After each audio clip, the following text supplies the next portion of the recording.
Bon, je pense que sur ce point, le constat est que la volonté de l'ancien régime, la politique de l'ancien régime qui avait mobilisé des centaines de milliards oui.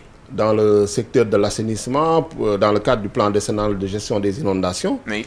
Donc on parle de 700 milliards. Oui. Donc on constate que c'est un échec. Oui. Et il faudrait, je pense, mettre en lumière tout ça, tous ces fonds qui ont été investis, cette politique, pourquoi cet échec-là. Oui. Donc identifier les raisons de leur échec.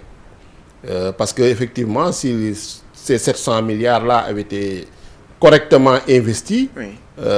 dans ce secteur pour lutter contre les inondations, on aurait eu des résultats beaucoup plus Oui. probants. Oui. Malheureusement, on constate l'échec. Oui. Maintenant, l'autre aspect, c'est de dire que il ne faut pas également se faire d'illusions. Dans le contexte climatique, Oui. de changement climatique dans lequel nous sommes, Oui. dans le contexte d'urbanisation accélérée, d'anthropisation accélérée que l'on voit, Oui. effectivement, on continuera à subir des inondations. Certains types d'inondations, d'ailleurs, relèvent de phénomènes naturels. Oui. Ce sont les crues Oui. dont vous avez parlé. Oui. D'autres relèvent d'une mauvaise urbanisation. Mais est-ce qu'il y a eu l'anticipation nécessaire selon vous? Une anticipation sur Une anticipation, comme j'ai dit, ça doit se faire pas sur une année, sur 2 années, sur des décennies. Oui. Donc, pour ce faire, il faut mettre en place des plans, Oui. une bonne planification. Donc, le gouvernement actuel est en train de travailler sur un plan pluriannuel de gestion de ces inondations-là. Oui. Actuellement, ce qu'il est en train de faire également, c'est de lutter, parce que bon, quand vous êtes en saison des pluies, vous êtes confronté à des situations d'urgence, il faut régler les problèmes d'urgence d'abord. Oui. Et quand vous réglez les problèmes d'urgence, maintenant, avoir une politique d'anticipation à travers déjà contrôler l'occupation des sols. Pour moi, c'est la première des choses.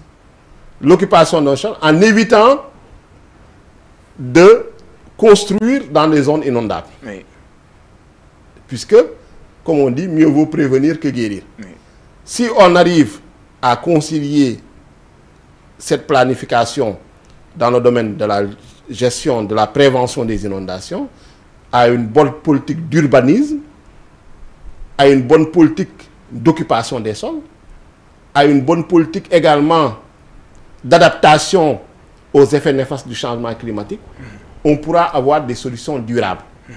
Parce qu'il ne s'agit pas de reproduire les mêmes erreurs que les régimes précédents en voulant, après avoir laissé le mal se faire, quand je dis laisser le mal se faire, c'est aller dans des zones inondables et construire des cités entières dans des zones inondables. Après, vous venez en sapeur-pompier. Il faut qu'on sorte de cette logique de sapeur-pompier, comme vous dites, être dans une logique d'anticipation. Et pour être dans cette logique d'anticipation-là, il faut prendre en compte un facteur clé, c'est le facteur climatique.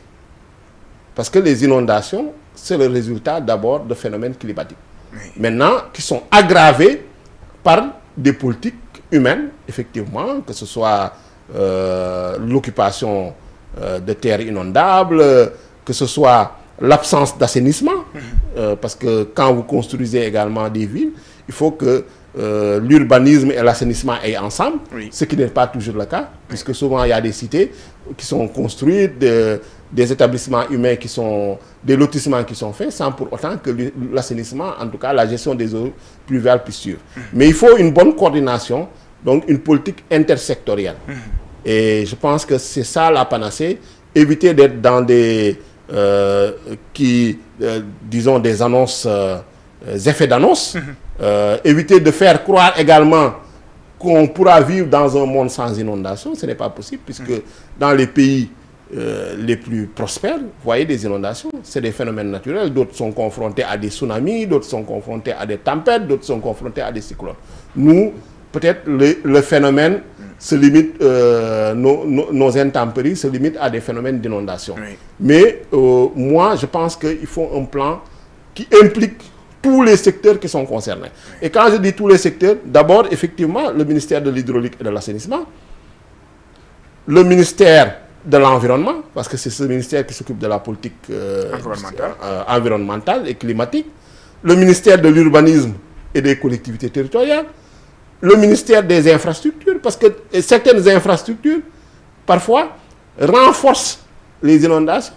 On l'a vu avec l'autoroute à péage, on le voit parfois avec d'autres infrastructures. Donc, le développement doit aller de pair avec la prise en compte de la nature. Oui. Et de ces aléas climatiques-là. Sans cela, donc, nous risquons d'engloutir beaucoup de ressources, oui. Beaucoup de milliards, oui. Dans des politiques qui ne seront pas suivies d'effet, ou bien on va soulager de manière très temporaire les difficultés des populations. Oui. Mais nous saluons les efforts qui sont menés pour faire face à cette politique-là, mais oui. Nous attendons également qu'il y ait, comme l'a annoncé le président de la République en Conseil des ministres, un plan de gestion de cette problématique des inondations sur plusieurs années et qui implique vraiment tous les secteurs. Et à l'Assemblée nationale, en tout cas, dans le cadre de l'évaluation des politiques publiques, oui. Et du contrôle de l'action du gouvernement, nous serons attentifs à tout cela. Oui.